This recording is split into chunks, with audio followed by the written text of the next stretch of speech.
Défaite du Sénégal face à la Côte d'Ivoire au tir au but. Et franchement, la team, que c'est dur. Que c'est dur. Là, franchement, la team, je suis en train de vous parler, mais franchement, là, je suis dégoûté, mais d'une manière, vous ne pouvez même pas savoir, en fait. Vous ne pouvez même pas savoir à quel point je suis dégoûté actuellement. Et franchement, un gros respect aux youtubeurs qui ont pu faire des vidéos après le match, parce que franchement, moi, de mon côté, c'était impossible. C'était impossible.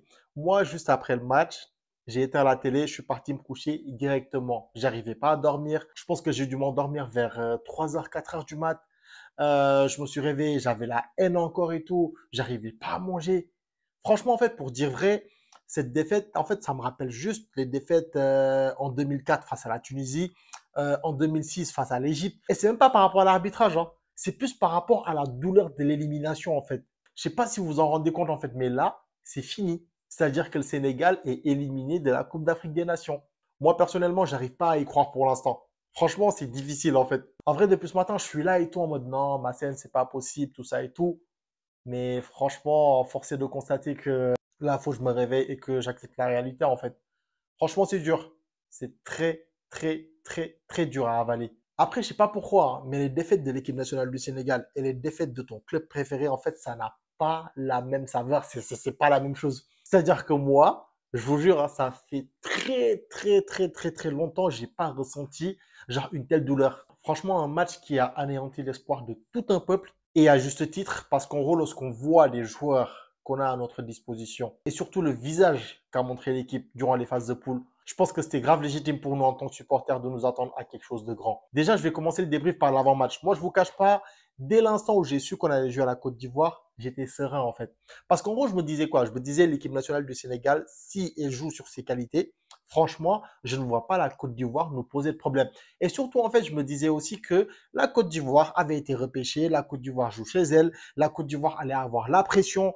Et voilà, en fait, nous, de notre côté, en fait, notre but, c'était quoi? Venir achever la bête. C'était notre seule mission, venir achever la bête. Et malheureusement, on n'a pas su le faire. Parce que moi, encore une fois, ça fait 3, 4 jours, j'avais que le match dans ma tête, genre tous les jours, genre le matin, l'après-midi, le soir, j'avais que ce match dans la tête. Tellement ça me hantait, même quand je dormais, je pensais à la Côte d'Ivoire. Mais n'empêche, malgré tout, j'étais quand même confiant.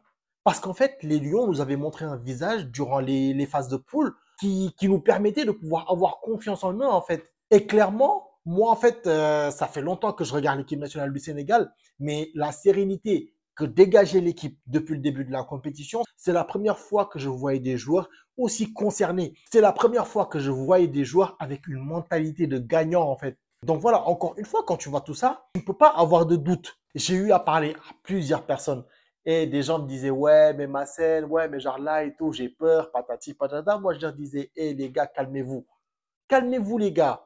C'est sûr, on joue le pays organisateur, mais on va venir, on va jouer sur nos qualités et on va les battre, Inch'Allah. Peut-être que ce ne sera pas une victoire facile, mais on va quand même les battre. Et dans les 90 minutes, parce que moi, dans ma tête, jamais je me suis attendu à jouer la prolongation face à cette équipe de la Côte d'Ivoire. Jamais, jamais. Et même hier, je me suis réveillé, j'étais tranquille, j'étais confiant. Avant le match, c'est vrai que la pression a commencé à monter un peu et tout, mais voilà, genre, j'essaie de canaliser ça, genre, du mieux que je pouvais et tout. Bam, début de match, on a la chance de marquer un but dès la 4e minute de jeu. Et franchement, quand Habib Diallo, il a marqué son but, mais je vous jure, en fait, vous pouvez même pas comprendre à quel point j'ai crié. Parce qu'en gros, je vous cache pas, hein, c'est quand le match, il a commencé que je me suis rendu compte que durant tous ces jours, le fait d'avoir tout le temps le match dans ma tête, c'était de la pression, mais que moi, je ne le savais pas. Et à partir de là, je vous cache pas, moi, dans ma tête, je me suis dit quoi? Là, le Sénégal a réussi à marquer au bout de 4 minutes de jeu. Mais là, en fait, là, on va dérouler. Là, on va appuyer là où ça fait mal. En fait, on va essayer de les enfoncer genre le plus rapidement possible. Gagner ce match, se qualifier pour l'écart. Et puis voilà. Mais franchement, pour le coup, grande a été ma surprise. Parce que clairement, après le but, quand j'ai vu que l'équipe nationale du Sénégal commençait à reculer, je me suis dit, c'est quoi ça encore? Mais, tu vois, genre, en fait, moi, dans ma tête, je me suis dit, hein, je vais faire confiance au coach. C'est lui qui maîtrise le mieux son équipe. Donc voilà, là, pour l'instant, en fait, on va juste regarder pour voir comment va se dérouler le match. Parce que je savais que la Côte d'Ivoire avait l'habitude d'avoir la possession, mais d'habitude, en fait, c'était plus une possession stérile. Donc, en ce sens, j'avais pas peur. Et surtout lorsque je regardais la ligne défensive sénégalaise et tout, franchement, En fait, les Ivoiriens, ils avaient la balle, mais ils parvenaient pas à trouver la passe qui allait faire mal au Sénégal. Le temps passe, le temps passe, le temps passe. Je regarde le match, je me dis, là, on est clairement en train de donner le bâton pour nous faire battre. Parce que clairement, pour moi, cette équipe ivoirienne, elle est rentrée dans le match en ayant peur. Cette équipe ivoirienne est rentrée dans son match en ayant des doutes. Toi, tu réussis à marquer après 4 minutes de jeu. Au lieu d'essayer d'appuyer là où ça fait mal, au lieu d'essayer de faire douter l'équipe ivoirienne, au lieu d'essayer de tuer le match dès la première mi-temps, non, tu te dis quoi? Je mène 1 but à 0, c'est bon, genre là, on va défendre durant tout le match. Franchement, je n'ai pas compris. Parce qu'en gros, là, pour le coup, on a joué comme la Namibie ou bien la Tanzanie, en fait. D'où le Sénégal, avec les joueurs dont il dispose, doit défendre face à la Côte d'Ivoire. D'où? Dites-moi, en fait. Là, normalement, après le premier but, c'était aux Ivoiriens d'avoir peur et de se dire quoi? Là, genre, on ne sait pas si on doit sortir ou si on ne doit pas sortir. Est-ce qu'on doit essayer d'essayer de stabiliser le jeu? Comme ça, en deuxième mi-temps, on va essayer de sortir. Mais là, en fait, il s'est passé tout l'inverse. C'est-à-dire que le Sénégal a marqué son but, ils se sont recroquevillés dans leur partie de terrain, et puis là, à partir de là, c'était le néant total. On ratait toutes nos passes. On n'arrivait même pas à enchaîner 2 passes de suite. Abdou Diallo qui nous faisait des transversales, mais genre qui sortent de je sais même pas où en fait. On se faisait bouffer dans les duels. Il n'y avait aucune liaison entre la défense et le milieu et l'attaque. Le milieu était noyé par une vague orange. Seko Fofana, Sangaré, Seri. Franchement, je vous cache pas, quand j'ai vu Seri, dès le départ, je me suis dit, non, lui là, en fait, lui, c'est le genre de joueur qui ne meurt jamais. Seri, je pense que nous tous, on le connaît, on sait tous de quoi il est capable, on sait que c'est un joueur technique, qui est très habile balle au pied. Et franchement, je suis désolé. Moi, pour moi, on l'a trop laissé jouer hier. C'est-à-dire qu'Abdou Diallo, qui était censé venir soutenir Pape Matar Sarr et Lamine Camara, ne le faisait jamais. Du coup, en fait, les deux étaient constamment en infériorité numérique. Et franchement, là, je pense que le dossier Abdou Diallo va vraiment falloir l'ouvrir. Moi, en fait, c'est hier que j'ai compris comment ça se faisait que Leipzig n'a pas voulu garder Abdou Diallo. Et c'est hier aussi que j'ai compris pourquoi le PSG voulait vendre coûte que coûte Abdou Diallo l'été dernier. Parce que moi, je suis désolé, le Abdou Diallo qu'on a connu en 2022 et le Abdou Diallo qu'on connaît présentement, mais c'est pomme de terre et Angleterre, hein. Ça n'a rien à voir en fait. Ça n'a absolument rien à voir. Abdou Diallo, il ne dégage aucune sérénité. Techniquement, c'est moyen. Défensivement, trop fébrile. Alors que je me rappelle du Abdou Diallo qu'on avait connu en 2022. Il était là en fait dur sur l'homme, totalement complémentaire avec Kalidou Koulibaly. Mais là, force est de constater que son départ au Qatar l'a peut-être arrangé financièrement, mais sportivement, je ne pense pas que c'était la meilleure chose à faire. Parce que là, clairement, ses performances ne sont pas au niveau de son standing. Et là, encore une fois, je tiens à préciser, ce n'est pas contre l'homme, c'est contre le footballeur, en fait. En fait, les joueurs qu'on critique lorsqu'ils font de mauvais matchs, en fait, ce sont des hommes qu'on aime, en fait, des gens qu'on aime, des gens qu'on porte dans notre cœur, des gens qui nous ont fait plaisir de par le passé. Mais c'est pas parce qu'en fait, ils nous ont fait plaisir de par le passé qu'on n'a pas le droit de pointer leurs failles. C'est ce qu'on peut appeler de la critique constructive. Même chose pour Sadio Mané. Moi, je suis désolé, Sadio Mané, on l'aime tous. Mais force est de constater que Sadio Mané, là, il est sur une pente descendante, mais genre de fou malade. Moi, vous pouvez me dire tout ce que vous voulez, mais franchement, ce Sadio Mané qu'on a vu durant cette compétition et le Sadio Mané qu'on a vu aussi avant cette compétition ne ressemble pas du tout au Sadio Mané qu'on a connu il y a 2 ans. Je suis désolé. Après, il y a des gens, ils vont venir te dire quoi? Ouais, mais Sadio Mané, c'est lui qui nous a ramené la première CAN, il a été 2 fois Ballon d'Or. Mais je suis désolé, c'est pas ce qu'il a montré sur le terrain en fait. Le Sadio Mané que j'ai vu, il ne ressemble en rien au Sadio Mané que j'ai connu de par le passé en fait. Oui, c'est vrai, il a lâché des passes D. Oui, c'est vrai, il a eu à marquer face au Cameroun. Mais je suis désolé, pour moi, un joueur de la trempe de Sadio Mané, on est en droit d'attendre beaucoup plus de lui. Je suis désolé. Là, aujourd'hui, tu prends un joueur lambda, tu ne t'attends pas à des trucs de fou venant de lui. Pourquoi? Parce que c'est un joueur lambda. Mais par contre, un Sadio Mané, je suis désolé, ce n'est pas normal qu'il nous ponde des prestations de ce genre. Je suis désolé. Je l'ai dit la dernière fois. Je vous ai dit en fait, Sadio Mané, en fait, je trouvais qu'il était beaucoup trop spectateur du jeu. Toujours à faire les mauvais choix. Pas habile devant les buts. Franchement, les occasions qu'il a manquées, ce n'est pas digne de son talent, je suis désolé.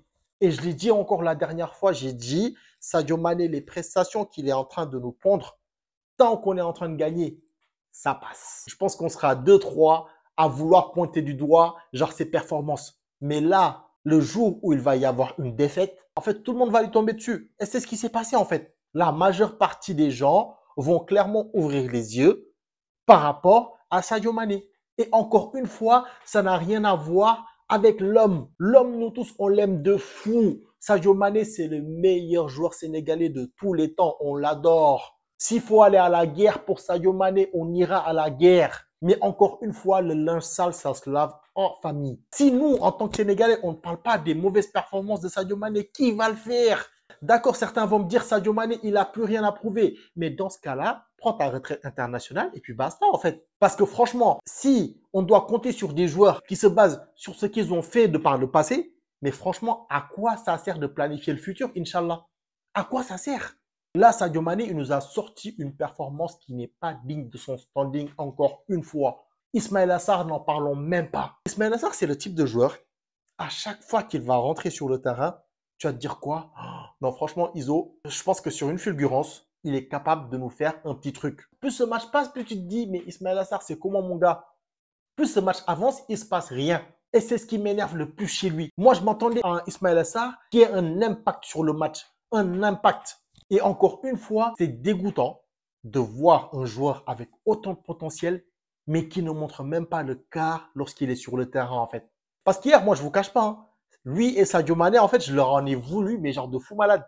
Quand tu joues en 3-4-3, au-delà de ton attaquant, c'est aux ailiers de faire la différence pour pouvoir apporter du danger. Chose que Sadio Mané et Ismaël Assar n'ont pas fait durant tout le match. Ou peut-être ils l'ont fait, mais genre à 5%. C'est inadmissible de rater des occasions comme ça. Surtout à ce stade de la compétition, je suis désolé. On le sait tous, hein, c'est ce qui différencie le monde professionnel du monde amateur. Dans le monde amateur, tu peux te permettre d'avoir des occasions, de les rater jusqu'à demain, il n'y aura pas de conséquences. Mais dans le monde professionnel, tu rates certaines occasions, je suis désolé, tu le payes cash. Et c'est ce qui s'est passé hier. Lors de mes dernières vidéos, j'ai aussi eu à vous dire une chose. Ismaël Jacobs, il est bon défensivement. Ismaël Jacobs, il a du cœur. Ismaël Jacobs, il n'hésite jamais à aller au duel. Mais Ismaël Jacobs, son seul problème, c'est qu'il manque de finesse et de technicité pour pouvoir exceller à ce poste de latéral gauche. Et c'est dans ce genre de match à haut niveau qu'on voit les failles de certains joueurs. Et hier, ça s'est clairement vu que c'est un joueur moyen. Faut se dire la vérité en fait. Malheureusement, la majeure partie d'entre nous sont trop suffisants en fait. C'est ça. En fait, moi, c'est ça qui m'énerve des fois. Il suffit juste qu'un joueur fasse 2 débordements, un centre, et puis voilà, c'est bon. C'est le nouveau Pelé. C'est comme lorsque je vois, ouais, franchement, on est très fiers de vous, nanani, nanana. Non. Wesh, on n'est pas la Namibie ni la Tanzanie. Je suis désolé avec tout le respect que j'ai pour ces équipes. Pour moi, aujourd'hui, une équipe du Sénégal, avec les joueurs dont il dispose, c'est inconcevable que cette équipe se fasse éliminer au stade des huitièmes de finale, qui plus est face à une équipe de la Côte d'Ivoire malade. Toutefois, je suis désolé, mais cette défaite, je pense qu'elle est pour une personne. Et je pense qu'on le sait tous, Aliou Cissé. Tu vois ton équipe à l'agonie. Tes milieux de terrain sont noyés et prenaient des vagues ivoiriennes de partout. Tu vois qu'Abdou Diallo, il n'arrive pas à remplir son rôle de joueur hybride qui est censé coulisser vers la défense et aider le milieu de terrain en même temps. Mais je sais pas, genre, essaie de faire quelque chose. Essaie de faire quelque chose. Moi, je vous cache pas, dès la 30e minute, quand ils sont partis faire le cooling break là et tout, je me suis dit, Alhamdoulilah, on n'a pas encaissé de but. Et là, je me suis dit, bon, là, Aliou Cissé, au vu de ce qu'on voit et au vu de ce que lui, il voit, je pense qu'il va essayer de rectifier les choses. Les joueurs, ils reviennent. Même chose. Et c'était même encore pire. Wesh, on perdait tout, non-duel. On perdait tout, non-duel. On n'arrivait à rien faire. 45e minute, je me dis, Alhamdoulilah, encore, on n'a pas encaissé de but. Je m'attendais à ce qu'ils réagissent en deuxième mi-temps. Et là, encore, rien. Moi, pour moi, Abdou Diallo, il aurait dû sortir depuis longtemps. Et je vois des gens me dire, ouais, genre, en gros, je pense qu'il aurait dû faire rentrer Nampalis ou Gana Gueye. Non, pour moi, en fait, le joueur adéquat à ce poste, pour moi, c'était Cheikhou Kouyaté. Parce que, en fait, encore une fois, il faut savoir une chose. Dans cette approche tactique, le joueur qui est censé être le joueur hybride doit avoir certaines aptitudes. Pour moi, aujourd'hui, Nampalis et Gana Gueye, en fait, tu ne peux pas les faire jouer à ce poste-là de par leur taille. De par leur taille. Parce qu'en gros, ce joueur hybride, il est obligé de coulisser vers la défense pour aider la défense. Et sur les longs ballons, tu ne peux pas mettre un Nampalis et un Gana Gueye, en fait. Donc, pour moi, le joueur qui était le mieux taillé pour ce poste, c'était Cheikhou Kouyaté. Et on l'a bien vu face au Cameroun. lors du match amical à Lens, on a vu que Cheikhou Kouyaté, il a rempli ce rôle à merveille avant que Pape Gueye n'arrive pour s'imposer en tant que patron au milieu de terrain et à la défense. Donc pour moi aujourd'hui, les changements, en fait, ça aurait dû être quoi? C'est-à-dire, tu sors Abdou Diallo, tu mets Cheikhou Kouyaté, et après le carton de truc là, comment il s'appelle, de Lamine Camara, tu le sors, tu mets un Nampalis ou un Gana Gueye. Moi, encore une fois, hein, j'en veux pas à Aliou Cissé de par sa tactique de jeu. J'en veux pas à Aliou Cissé parce qu'il a décidé de défendre. Le Sénégal aurait bien pu défendre pendant 90 minutes et ne pas encaisser. Et là, on aurait dit quoi? Ouais, franchement, bravo coach et tout. Donc moi, encore une fois, c'est pas par rapport à la tactique. Moi, en fait, j'en vais à Aliou Cissé par rapport au fait qu'il soit resté statique à regarder ses joueurs se faire dépouiller de partout sans réagir. Parce qu'encore une fois, hein, les joueurs, on peut tout leur dire. Mais c'est pas eux qui ont en fait le pouvoir de faire les changements. C'est pas eux qui ont le pouvoir de faire un réajustement tactique. Ils n'ont pas ce pouvoir. La seule personne qui a ce pouvoir est restée neutre, malheureusement. Donc voilà, quand j'entends Gana Gueye dire dans une interview, on a suivi les consignes du coach, on a bien pressé durant les 15 premières minutes, on a réussi à se procurer une occasion et à marquer. Après ça, on a reculé de par la pression du match, nani nana, mais ndogolu yalala. C'est-à-dire que c'est la volonté de Dieu. S'il y a bien une chose qu'il ne fallait pas dire, c'était ça. Parce qu'en fait, oui, on le sait tous, c'est la volonté de Dieu. Ça, on n'en disconvient pas. Mais je trouve que les Sénégalais ont cette fâcheuse manie à faire les choses mal ou bien, et ensuite de se poser devant tout le monde pour dire quoi? C'est la volonté divine. Mais malheureusement, en fait, le Sénégalais, il aime trop ça. Il aime trop faire de la D et venir nous dire quoi? Ouais, c'est la volonté divine. Moi, je me dis, hein, si on aspire à être une grande équipe d'Afrique, il faut arrêter ce genre de discours. Je suis désolé. Pour moi, ce genre de discours, c'est pour les losers, en fait. Je suis désolé. Aujourd'hui, tu aspires à être une grande équipe africaine, tu ne dois pas avoir peur de la Côte d'Ivoire. Aujourd'hui, tu aspires à être une grande équipe africaine, tu te recroquevilles pas dans ta partie de terrain juste après avoir mené 1-0. Des joueurs comme Kalidou Koulibaly, ils ont eu à jouer des matchs de Ligue des Champions dans les terrains hostiles. C'est-à-dire que là, en fait, le Sénégal ne manquait pas de joueurs expérimentés. Moi, je me dis dans ce genre de match, tu vois que là, l'équipe ivoirienne commence à monter en puissance. Tu dis quoi? Essayons de casser le rythme du match. Parce qu'en fait, ça se voyait clairement. À chaque fois que le ballon sortait en touche, tu voyais le coach de la Côte d'Ivoire courir, prendre le ballon, donner pour continuer à mettre la pression sur le Sénégal. Et pour moi, je suis désolé, dans ce genre de match, en fait, ce qu'il fallait faire, c'est quoi? À chaque fois qu'on te touche, ne serait-ce un tout petit peu, tu te roules par terre. Essaye de casser le rythme du match. Essaye de simuler une blessure, comme le font les Égyptiens.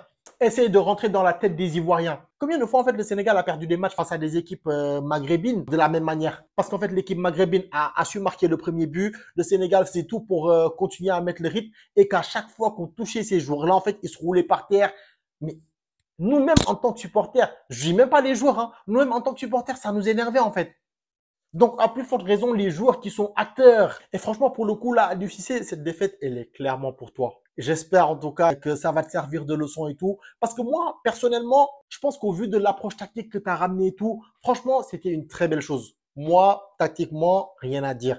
Sur l'aspect de la motivation, rien à dire. Comment tu prépares tes matchs aussi, rien à dire. C'est juste que hier, pour moi, en fait, tu as fait un truc de petit coach. Tu n'as pas eu confiance en l'équipe qui était à ta disposition. Je suis désolé. Tu n'as pas cru en ta capacité à pouvoir tuer la Côte d'Ivoire. Et voilà, à ce niveau, ça se paye cash. En tout cas, moi, j'espère que tu vas apprendre de tes erreurs et que tu vas aider les joueurs à relever la tête. Moi, pour moi, aujourd'hui, à l'instant T, mis à part que lui, le principal intéressé, il décide de s'en aller. Pour moi, en fait, nous, supporters du Sénégal, ne devions pas réclamer sa tête.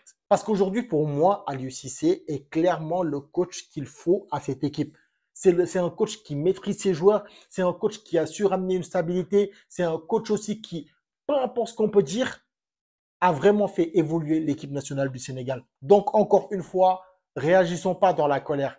Encore une fois, ne prenons pas de décisions à la hâte. Ça arrive de faire des erreurs qui parfois peuvent avoir des conséquences très négatives. Mais bon, voilà, là, le match, en fait, on l'a perdu, on n'y peut rien. Et c'est pas en réclamant la tête d'Aliou Cissé que les choses vont s'arranger, Inch'Allah. Sinon, j'en profite aussi pour faire un gros big up à Edouard Mendy qui m'a franchement bluffé lors de cette compétition. Je vous cache pas, hein, avant le début de la compétition et tout, je ne m'attendais pas à un Edou Mendy, genre de cette trempe. Je ne m'attendais pas à un Edou Mendy qui soit aussi bon. Et je l'avais dit dans une vidéo avant la CAN, que pour que le Sénégal puisse aller loin, il nous faudra un Edou Mendy de qualité. Et franchement, lui, de son côté, En fait, durant les 4 matchs qu'il a eu à jouer, il nous a montré beaucoup de sérénité. Franchement, il faut se dire la vérité. Hier, s'il n'était pas là à faire certains arrêts, peut-être même on aurait pu perdre le match par 3 buts d'écart. Donc franchement, Edou Mendy, bravo. J'espère en tout cas que tu vas continuer sur cette lancée, que tu vas encore reprendre beaucoup plus de confiance pour qu'on retrouve, pourquoi pas, le Edouard Mendy qui a été meilleur gardien du monde en 2022. Le dossier Kalidou Koulibaly aussi, à un moment donné, je pense qu'il va falloir qu'on l'ouvre parce que franchement, je pense que lui, il est passé de ministre de la Défense à député de la Défense. Je suis désolé. Franchement, je ne sais pas ce qui s'est passé, mais depuis qu'il a quitté Naples, là, on voit un Kalidou Koulibaly qui est de moins en moins serein. Il arrive toujours à faire le taf, mais pour moi, il a régressé par rapport au niveau qu'il affichait il y a 2, 3 ans. Donc voilà, je pense que là, en fait, je vais me limiter à là par rapport à ce débrief parce que là, en fait, c'était plus je vais pas dire un coup de gueule, mais en fait, c'était plus un débrief pour pouvoir sortir la frustration qui était en moi. En fait, ce que je pense du match, ce que j'ai pensé de certains joueurs et tout. Mais Inch'Allah, je pense que dans les jours à venir et tout, je vais faire un autre débrief pour vraiment, genre, passer tous les joueurs au peigne fin, dire ce que j'ai pensé d'eux durant cette compétition. Et puis voilà, hein, donner des notes, pourquoi pas, à chacun des joueurs qui ont eu la chance de fouler les pelouses ivoiriennes. Donc voilà, sur cela, team, j'espère que vous tenez le coup. Il faudra être très fort. Moi, personnellement, genre là, jusqu'à présent et tout, je suis encore sous le choc. Mais bon, voilà, je pense qu'il va falloir se relever, aller de l'avant. Il y a d'autres échéances qui nous attendent encore, Inch'Allah et tout. Donc voilà, soyons tous derrière cette équipe. Par contre, certains joueurs, j'espère qu'ils vont plus bénéficier de l'humilité qu'ils ont actuellement. Je ne vais pas donner de nom, mais en tout cas, c'était tout pour aujourd'hui. Je vous laisse me dire dans les commentaires ce que vous avez pensé de l'équipe nationale, ce que vous avez pensé donc du match en soi, comment vous vous sentez. Je vous laisse en tout cas me dire tout ça dans les commentaires. N'hésitez pas à vous abonner, à liker, à commenter pour aider la chaîne. Sur ce, moi, en tout cas, je vous passe le salam. Prenez soin de vous. One love.